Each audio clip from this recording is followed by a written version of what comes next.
जय श्री राम। श्री राम आदर्श मंच के माध्यम से एक लंबे समय के अंतराल के बाद पुनः एक बार आप सभी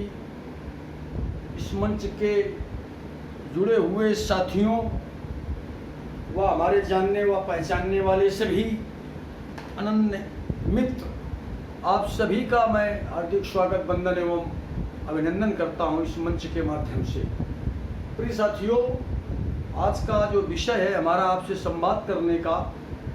हमारे उत्तर प्रदेश की सरजमीं रायबरेली जनपद के अंतर्गत हमारे प्रिय भतीजे माननीय श्री कुलदीप सिंह राठौर जी आज पूरे प्रांत का नेतृत्व कर रहे हैं। हिंदू एकता संगठन का मैं उनका हृदय से हार्दिक स्वागत, वंदन एवं अभिनंदन करता हूं। वो इस बात के लिए कि एक युवा साथी ने आज अपने धर्म के लिए, अपने तमाम उन युवाओं के लिए अपने जीवन का जो अमूल्य समय इस शुभ कार्य में देने के लिए जो अपना एक दृढ़ निश्चय किया है, उसके इस साहस का और उनके इस कार्य क्षेत्र में एक बार आकर के युवाओं के अंदर जोश भरने का, उन्हें एक सही दिशा और नेतृत्व देने का जो काम माननीय कुलदीप सिंह राठौर जी ने किया है, मैं उसका हृदय से अभिनंदन करता हूं। और मैं सीधे 2 मिनट इस चर्चा के माध्यम से कुलदीप सिंह जी से भी मैं सीधे जुड़ना चाह रहा हूं। माननीय कुलदीप सिंह राठौर जी, आपने जो ये शुभ और नेक कार्य करने के लिए आपने जो निश्चित एक संकल्प लिया है, मैं उसकी भूल भूल प्रशंसा करता हूं। लेकिन एक बात आप समझ लें, मानसकार ने परम पूज्य गोस्वामी तुलसीदास जी ने जो हिंदू हृदय सम्राट है, उन्होंने लिखा है कि जब जब होई धर्म कय हानि,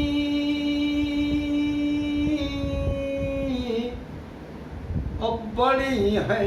असुर अधम अभिमानी। आज जो मेन समस्या है, मैं आपका ध्यान उधर ले जाना चाहता हूं कि आप अपने इस कार्य क्षेत्र के माध्यम से, आप अपनी ऊर्जा के माध्यम से फल तमाम बिखरे हुए जो पड़े हैं, आज आप उनको समेटने का प्रयास कर रहे हैं। हो सकता है कि इन फलों को इकट्ठा करके, इनकी सामर्थ्य और शक्ति को संग्रहित करके आप एक सशक्त और एक बहुत मजबूत लोगों को मैसेज देना चाहते हैं। और मेरा अपना मानना है कि आप जो डाल से फल टूट करके जमीन पर गिर गए हैं, और इस देश की सरजमी में तमाम व्यापारी विचारधारा के लोग उन बिखरे हुए फलों को अपनी चापलूसता में संलिप्त करके आज उनकी अपने ढंग से कीमत तय करते हुए और कीमत वसूल करके वो फल फूल रहे हैं। कारण, उसका जो मूल कारण है जो मैं महसूस कर रहा हूं, वो ये है कि पेड़ से जब फल टूट जाएगा समय से पहले, फिर मार्केट पे उसकी कीमत व्यापारी तय करता है। और अगर वही फल पेड़ की डाल में लगा रहे और उचित समय पर अगर वो फल अलग हो, तो या तो उस पेड़ का मालिक उस फल का आनंद की अनुभूति करेगा, या उस पेड़ का मालिक उस फल को अपने मतानुसार उसका उपयोग करेगा। तो सबसे पहले हमें जरूरत है कि आखिर इस जो हमारा एक विशाल वटवृक्ष है, जिसकी हिंदुस्तान में तमाम ये सब टेढ़ी मेढ़ी शाखाएं जुड़ी हुई हैं, और इस वृक्ष से आखिर फल क्यों टूट करके गिर रहे हैं। तो सबसे पहले हमारी प्राथमिकता ये होनी चाहिए कि आखिर हमारे इस पेड़ में कहाँ कहाँ वो कौन कौन सी दीमक लग चुकी है, या वो रोग ग्रसित डालें हो चुकी हैं, जिनके कारण से हमारे ये फल आज टूट करके गिर रहे हैं और बिखर रहे हैं। जहाँ तक मैं समझ पा रहा हूँ कि ज़रूरत सबसे पहले इस बात की है कि हमें अपने उस पेड़ की बीमारियों को दूर करने की ज़रूरत है। और सबसे मूल कारण है कि आज हमारा समाज भौतिकता में, पैसे की दौड़ में, आधुनिकता में इतना संलिप्त होता चला जा रहा है कि उसे वो क्या है, क्यों जन्म हुआ, वो मूलभूत उसकी क्या है, जरूरतें इस संसार में आने की, ईश्वर ने उसे एक इस सिस्टम के तहत धरती पर क्यों अवतरित हुआ है, इन तमाम बातों से वो नासमझ बना हुआ है। उसका सिर्फ, जहाँ तक मैं समझ पा रहा हूँ, कि केवल सिर्फ और सिर्फ उसका एक मकसद बनता चला जा रहा है, चाहे वो युवा हो या उस युवा का गार्जियन हो। बच्चे का जन्म हुआ, जन्म के बाद पिता की बस एक मानसिकता सेट हो जाती है कि कितनी जल्दी ही हम अपने बच्चे को एक अच्छे इंग्लिश मीडियम स्कूल में दाखिला करा दें। और जैसे वो दाखिला प्राप्त कर लेता है तो फिर दूसरा माइंड सेट होता है कि हम एक्स्ट्रा बच्चे को एक इंग्लिश टीचर का ट्यूशन लगाते हैं, ज़्यादा से ज़्यादा हाई प्रोफाइल इसमें मैं अपने बेटे को शिक्षा दिला सकूं, जिससे वो शिक्षित होकर के एक हाई लेवल की जॉब कर सके और एक बड़ा पैकेज अपने जीवन पर अर्जित करे, और दुनिया के तमाम वो सुख संसाधन इकट्ठा करके खुद का जीवन और हमारा वृद्धापन दोनों सुखमय गुजर सके। जहाँ तक मैंने समझा है। और दूसरी सोच,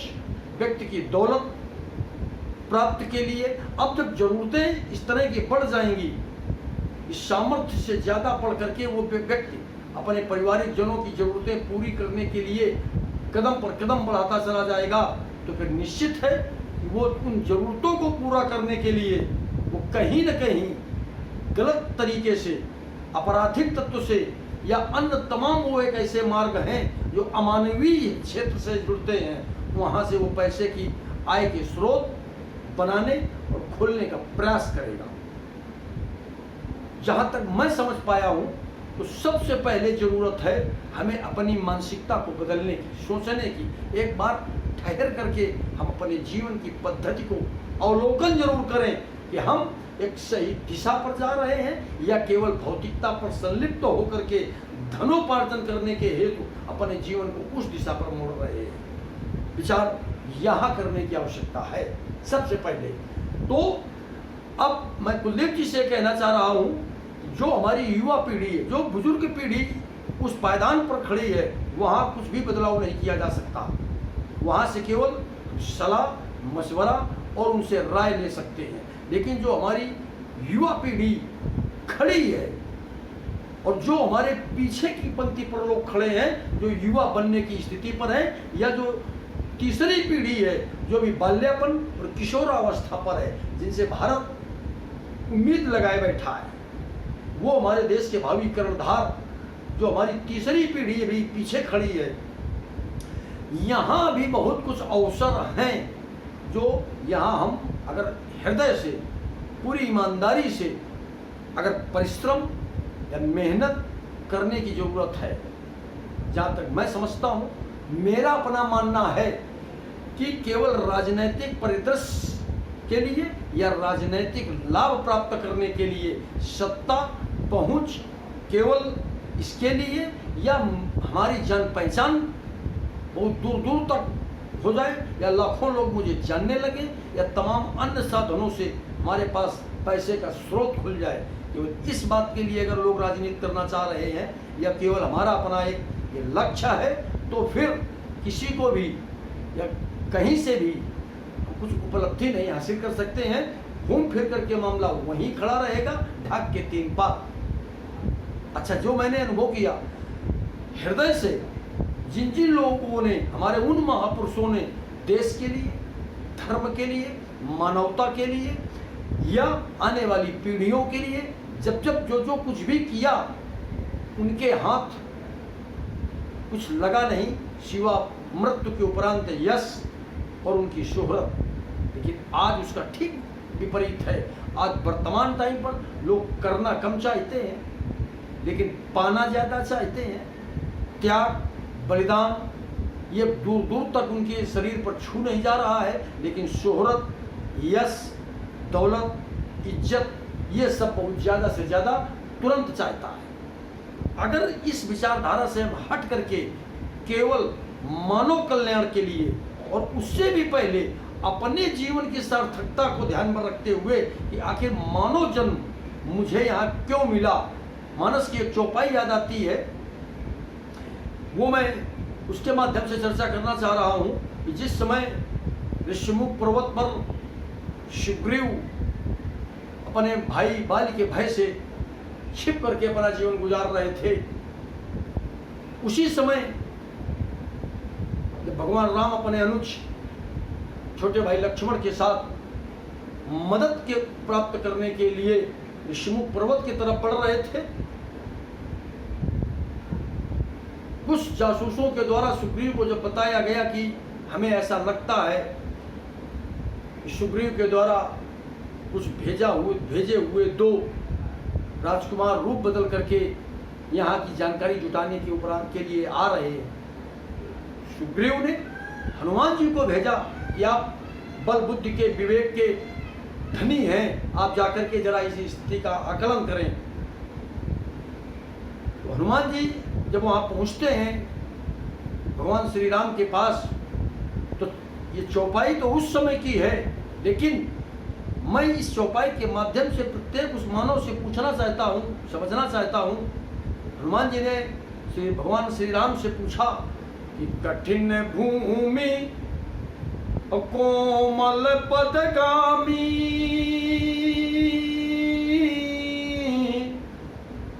कवन हेतु बन गवन्यो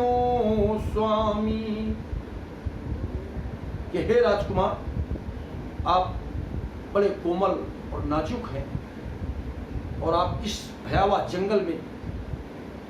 भटकने का उद्देश्य क्या है। लेकिन 1 मिनट के लिए अगर रोक दें इस चर्चा को और इसी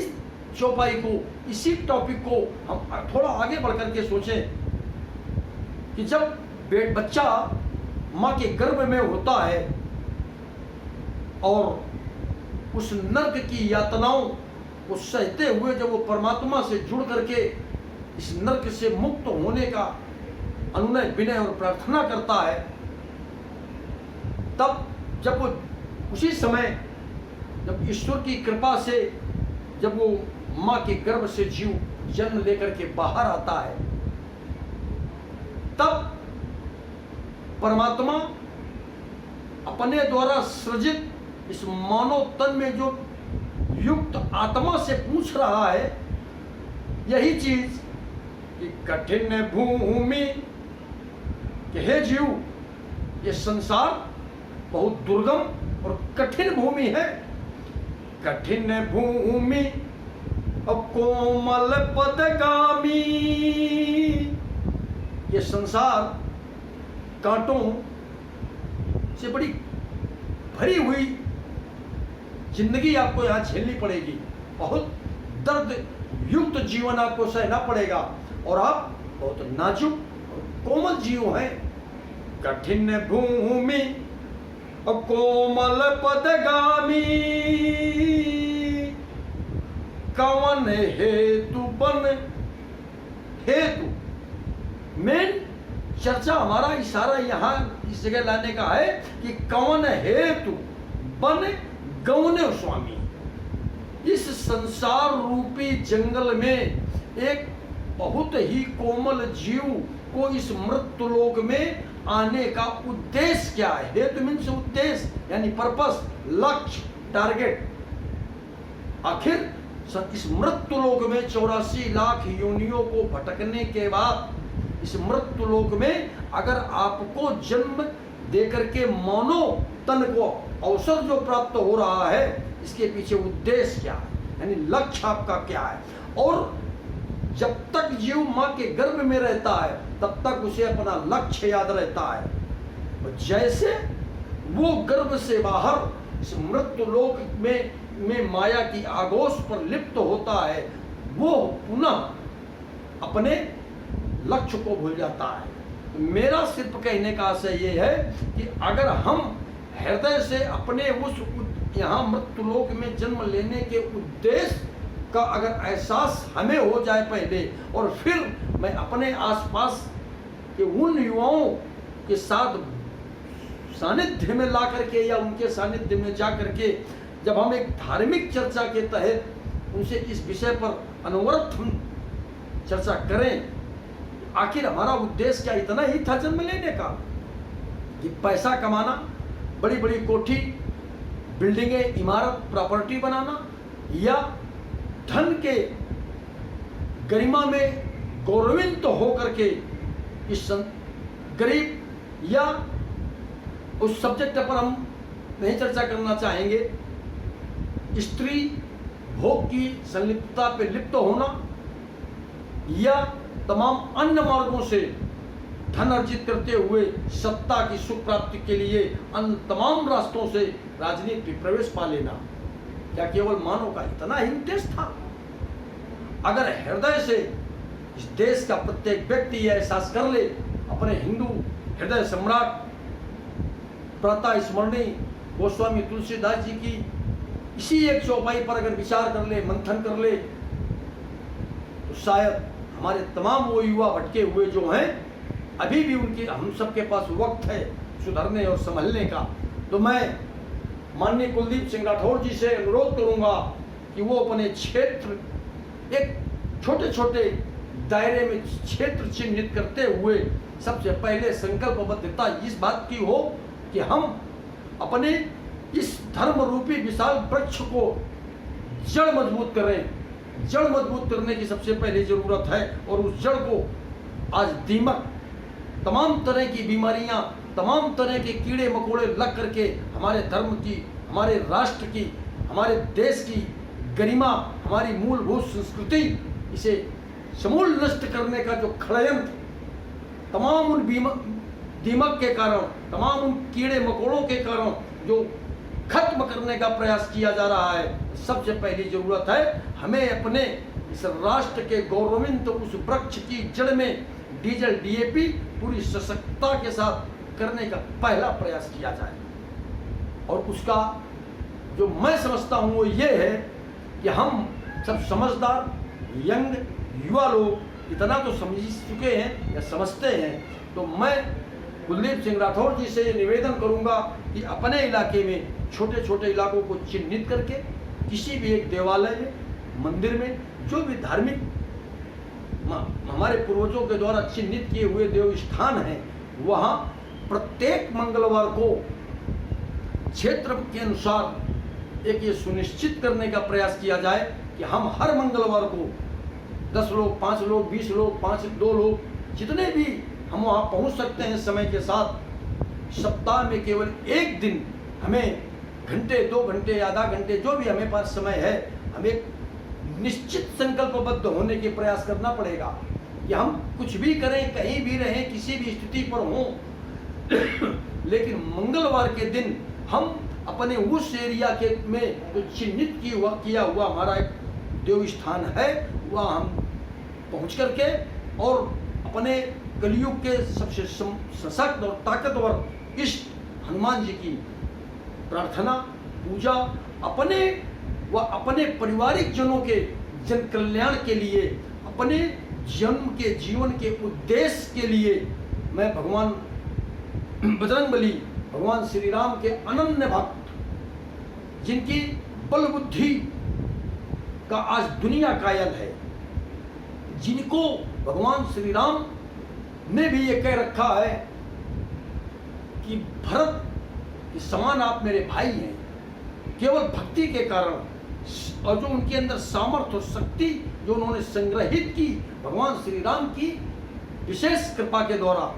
तो हमें सबसे पहले अपने उस इष्ट को अपने साथ